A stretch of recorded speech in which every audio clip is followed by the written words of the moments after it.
Donc What a Game, c'est un kit de simulation de la gestion de l'eau à l'échelle d'un bassin versant qui a été mis au point progressivement à partir du milieu des années 2000 en fait par des collègues montpelliérains, donc des collègues d'IRSTEA, Niels Ferrand, Géraldine Abrami, un collègue du CIRAD, Stefano Farolfi, et qui a progressivement évolué et donc qui a pris la forme de ce kit très modulable où on simule, donc on reconstitue un bassin versant et puis on met en place des activités et on les fait tourner en fonction et on optimise la gestion en fonction des aléas climatiques. On ne peut pas non plus avoir une eau trop polluée parce que notamment pour les activités qui ont besoin d'eau propre, c'est des problèmes de régulation, pollueurs, payeurs, etc. de solidarité amont-aval. Donc le régulateur impose dorénavant donc un objectif quantitatif, 8, mais avec un seuil qualitatif aussi. Il faut avoir au moins 4 ou maximum 4 unités d'eau sale, donc au moins 4 unités d'eau propre. Alors c'est un kit de simulation qui peut être utilisé donc dans deux grandes configurations en fait. La première configuration c'est à titre pédagogique, c'est pour une initiation plus ou moins à des niveaux plus ou moins avancés donc en matière de gestion de la ressource. Donc là ce qu'on va faire donc ce matin. Et puis la deuxième utilisation c'est avec des vrais acteurs en fait sur le terrain pour en appui en fait dans le cadre de recherche-action ou en appui à la gestion publique pour aider à recréer des espaces de négociation. Donc c'est les acteurs qui viennent participer, jouer, en fait, rejouer la situation qu'ils vivent sur le terrain, mais avec le décalage que permet d'introduire en fait la situation de simulation, la situation de jeu. C'est pas le même contexte. On peut éventuellement, si on est un agriculteur, jouer le rôle d'un urbain. Si on est en amont, jouer le rôle d'un aval, jouer le rôle de quelqu'un qui est d'un usager aval. Ça permet donc de prendre conscience aussi des contraintes et des intérêts des différents usagers d'un bassin versant. Donc voilà, deux grandes utilisations pédagogiques et puis donc en recherche-action et appui à la gestion publique. Donc ça a été utilisé sur différents terrains. Alors en France, à l'international, en France, dans la Drôme, ça a été utilisé donc sur différents types d'enjeux, quantitatifs, qualitatifs, création d'infrastructures comme des barrages. Ce qui avait été envisagé mais pas concrétisé, c'est une adduction. C'est le transfert d'eau, mais ça c'est pour collectif, pas individuellement, pas de transfert d'eau collectif. Bon, alors où est-ce qu'on en est donc à ce stade ? Eh bien, on vient de terminer donc une saison sèche. Et le régulateur a constaté que, compte tenu de tous les prélèvements qui ont été opérés donc, sur l'ensemble du bassin versant, il y a suffisamment d'eau par rapport aux objectifs qui étaient fixés, il y a suffisamment d'eau donc en aval. Par contre, le niveau de qualité qui était imposé n'a pas été atteint. Par conséquent, chaque participant a été pénalisé, a dû payer donc une amende. Et puis, deux participants ont suggéré ou ont demandé à se faire certifier qualité, puisque effectivement, eux, ils prélèvent de l'eau, mais ils ne polluent pas. En fait, leurs rejets sont d'une très bonne qualité, donc ils ne polluent pas l'eau en aval. Et donc, ils ont demandé à pouvoir être certifiés qualité, de manière à être exemptés d'une éventuelle pénalité en cas à nouveau de déficit de problèmes qualitatifs. Alors voilà, maintenant, vous prenez vos décisions d'investissement.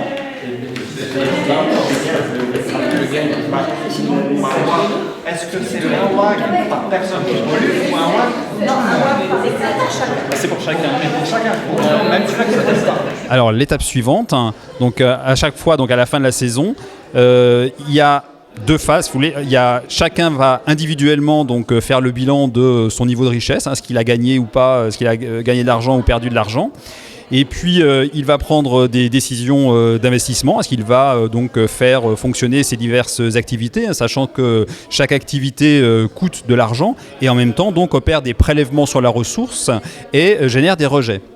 Donc ça c'est au niveau individuel et puis ensuite donc collectivement à chaque fois donc il va y avoir des négociations qui peuvent être bilatérales entre deux acteurs qui sont situés sur une même portion du bassin versant, qui peuvent avoir un intérêt par exemple à avoir un forage en commun ou à avoir une adduction d'eau en commun. Ou une unité de traitement de l'eau, ou alors une négociation donc plus générale à l'échelle de l'ensemble du bassin versant.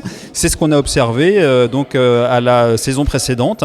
Il y a eu une initiative collective où ils ont décidé donc de mettre en place en fait une unité de production d'eau en aval du bassin versant pour être sûr d'avoir toujours donc, le niveau réglementaire requis en termes de débit.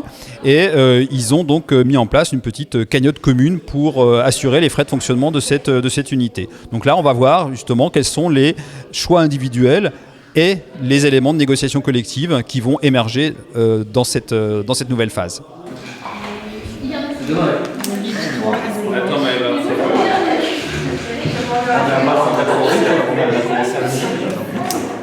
Voilà, donc l'année météo s'annonce normale. Donc les deux rivières seront correctement alimentées. Donc là, elles sont en train de se remplir avec les petites unités bleues. Et puis donc la saison, les activités vont se dérouler. Donc toujours pareil, de l'amont vers l'aval. Donc là, on voit les premiers prélèvements qui sont opérés donc par l'acteur qui est le plus en amont. Donc lui, il n'a pas de problème majeur en termes de prélèvement d'eau. Ensuite, donc deuxième acteur donc un peu plus en tête de bassin également. On a les rejets, l'eau arrive dans le barrage. Et donc le gestionnaire de barrage a imposé donc deux règles de gestion en fait, un minimum quantitatif et il a également un minimum qualitatif à respecter qui lui a été imposé par le régulateur. Donc là, on va procéder au relâché d'eau donc du barrage. Voilà. Avec, donc on voit bien les petites billes bleues, c'est l'eau propre, les petites billes roses, c'est l'eau sale. Et évidemment, donc, on ne choisit pas sa qualité d'eau, donc les choix se font en aveugle. Alors, ils ont décidé, en accord avec le gestionnaire de barrage, ils sont en train là de décider, de calculer en fait collectivement combien ils vont laisser dans le barrage. Le minimum, c'est 3, mais ils savent, maintenant ils ont l'expérience qu'il y a des années sèches et qu'il peut donc être intéressant de laisser plus que le minimum dans le barrage pour disposer de ressources en cas de survenue d'une année sèche ultérieurement. Donc là, ils sont en train d'optimiser, ça veut dire qu'ils ont mis en place de fait un petit système d'organisation collective. Ils anticipent en fonction des rejets et des prélèvements et des rejets qui vont avoir lieu en aval pour optimiser leur niveau de réserve dans le barrage. Donc c'est un peu compliqué, mais ils vont finir par y arriver. Sachant qu'ils ont quand même, de toute façon, à la fin, ils ont mis en place deux infrastructures collectives. Donc une qui leur permet de garantir un débit suffisant en achetant de l'eau à l'extérieur, en fait, et l'autre qui leur permet aussi d'améliorer la qualité de l'eau si l'eau qui arrive n'atteint pas le minimum réglementaire. Ça y est, ils ont décidé. Voilà. Le gestionnaire de barrage vérifie qu'ils ont laissé suffisamment. Donc il y a 6 unités, donc on est au-delà, ils ont fait une petite réserve puisque le minimum c'était 3, ils ont décidé de se faire une réserve. La qualité est meilleure qu'à la fin de la saison précédente, donc ça c'est bien, puisque donc on avait un conflit d'usage avec les activités utilisatrices du barrage, base de loisirs notamment et pêcheurs. Donc là on continue, maintenant, là c'est l'affluent, donc c'est au niveau de l'affluent de la rivière principale que les activités se déroulent. Alors comme ils sont tous les deux, en fait les deux activités sont en tête de bassin et ils ont décidé très vite en fait de mettre en place, lorsqu'il n'y a pas suffisamment d'eau, de mettre en place une petite règle de priorité de prélèvement et en fait ils tirent au sort. Voilà, le premier qui a le droit de prélever pour sa première activité, puis l'autre prélève pour sa première activité, puis ça revient, etc. Donc là aussi on a eu une petite régulation collective. Et alors là, c'est donc on arrive à la fin, tout à l'aval. Donc là aussi, il y a eu tout à l'heure donc toute une petite négociation assez compliquée pour convaincre donc l'utilisateur aval d'utiliser un des terrains libres qu'il avait pour donc implanter une activité qui donc permettait de générer de l'eau propre. Donc il y a eu un investissement collectif et une règle de fonctionnement qui a été négociée. Alors on va voir donc là où est-ce qu'on en est. Donc on a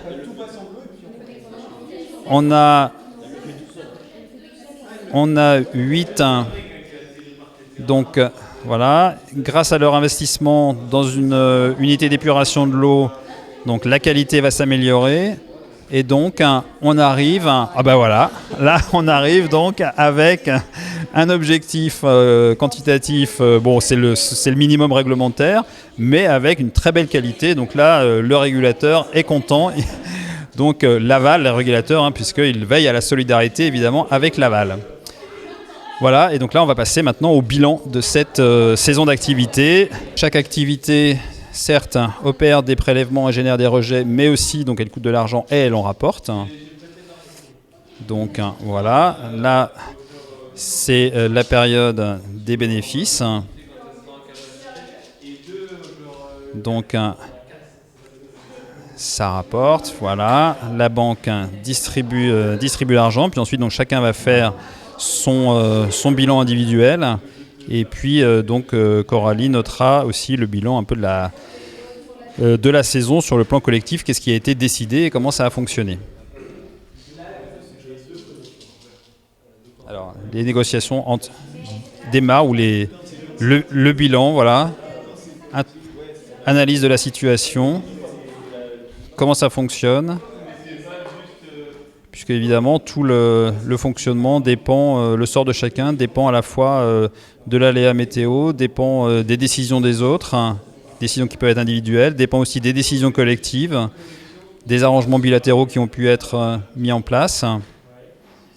Et donc progressivement en fait, et c'est le but de ce jeu ou de ce kit de simulation lorsqu'il est utilisé à des fins pédagogiques, donc là avec des étudiants, c'est une manière de faire prendre conscience des enjeux donc quantitatifs, qualitatifs, conflits d'usage liés à la gestion de l'eau, mais aussi donc de faire émerger les différentes possibilités de régulation avec donc des négociations bilatérales, des négociations multilatérales, création de règles, investissement partagé. Et puis il y a aussi évidemment chacun peut pour son propre compte décider d'investir à titre individuel dans un forage, dans une adduction d'eau. Donc là c'est des solutions qui sont plus individualistes. Il y a eu tout au début du jeu en fait, tout au début de la session, il y a eu donc trois achats, 3 investissements dans des forages individuels en tête de bassin. Voilà, donc puisqu'il y avait une anticipation sur des risques de pénurie d'eau. Donc là on fait le bilan. Donc là on est sur le deuxième plateau de jeu. Donc le bassin versant modélisé est le même, les règles sont les mêmes, mais en fait comme au départ on n'a pas eu les mêmes activités qui ont été tirées au sort par chacun des participants, donc en fait ça génère une dynamique de toute façon qui est, le point de départ est singulier, et puis ensuite en fonction des décisions qui sont prises par les uns par les autres, de la façon dont ils ont ou pas décidé de coopérer ou d'agir plutôt individuellement, chaque session en fait suit une trajectoire qui lui est propre. Donc le jeu se déroule, chaque session se déroule donc avec des participants et puis donc un animateur qui explique les règles du jeu et puis joue surtout le rôle de régulateur, donc intervient pour fixer des objectifs de débit à respecter à l'aval, des objectifs de qualité à respecter éventuellement en différents niveaux du bassin versant, par exemple au niveau du barrage. Voilà, donc ça c'est vraiment la session d'initiation de base, et puis le jeu, donc le kit Iniwag, le support peut ensuite donner lieu à des mises en œuvre plus sophistiquées. On peut modéliser, évidemment, hein, c'est très souple. On peut modéliser des bassins versants plus complexes. On peut multiplier aussi les activités. On peut aussi faire intervenir donc la question de l'enjeu foncier. Donc en imposant, là on l'a pas fait du tout dans cette session d'initiation, mais on peut pas faire évidemment n'importe quel type d'activité sur n'importe quel type de territoire. Donc ça aussi c'est susceptible d'être pris en compte dans le jeu. Et donc ça rajoute un élément de complexité supplémentaire dans les décisions à prendre. Le régulateur animateur du jeu est en train de piloter un peu le débriefing et de donner un certain nombre d'explications, de mise en perspective de ce que les participants ont vécu donc au cours de la saison qui vient de s'écouler. Donc il explique les interdépendances physiques et sociales et socio-économiques qui peuvent se jouer entre les différents acteurs en fonction des choix de gestion qu'ils opèrent.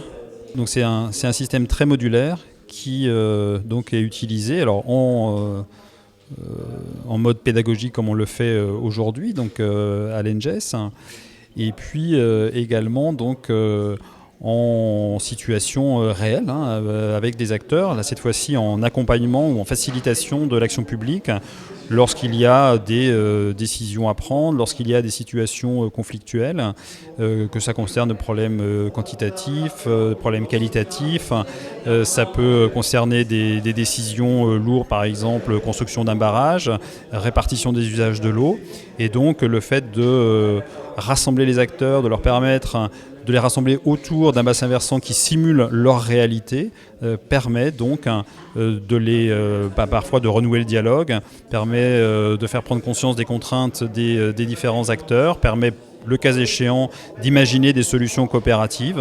Donc c'est aussi tout le deuxième volet en fait, et peut-être le plus important des usages de ce kit de simulation, c'est de l'appui en fait à l'action publique. Et donc ça c'est les équipes d'IRSTEA et du CIRAD qui sont très, très impliquées dans ces utilisations, à la fois en France et à l'international.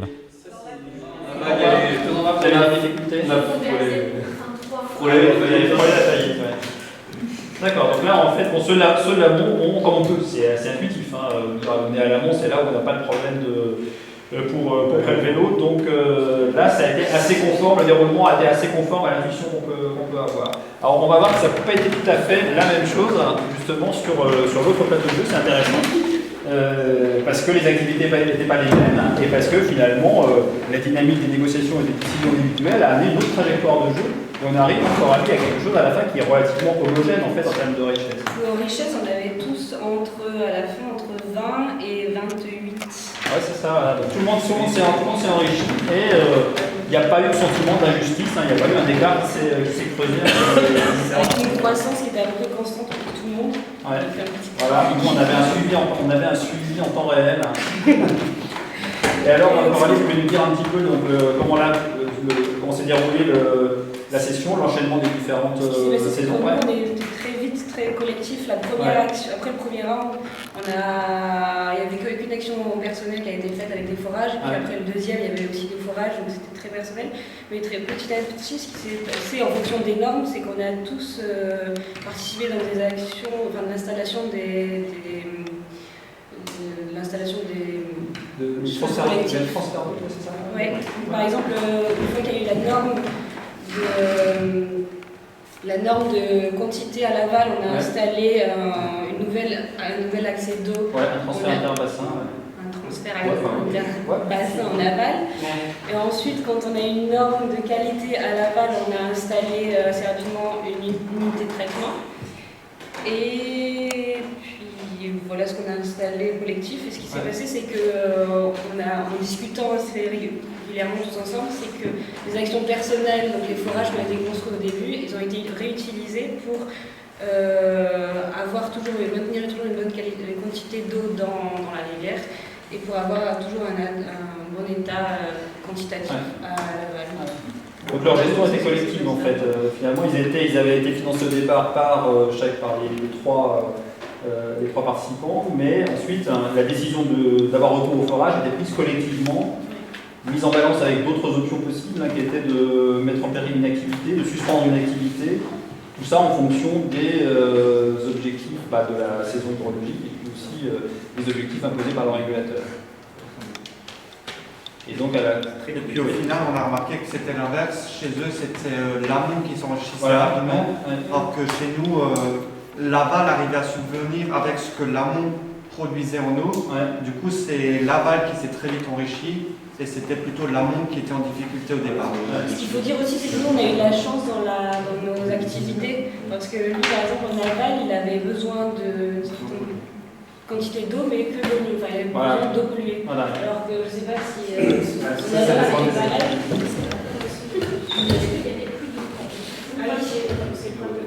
mais là, c'est vrai que pourquoi à l'aval, il y avait effectivement, comme vous pouvez satisfaire d'eau de mauvaise qualité pour faire fonctionner des activités, du coup, c'était effectivement beaucoup plus. Enfin, voilà, c'était cette exigence-là qui était levée, ce verrou-là qui était levé, et ça nous permet de bien vivre, même bien en étant à l'aval du bassin versant.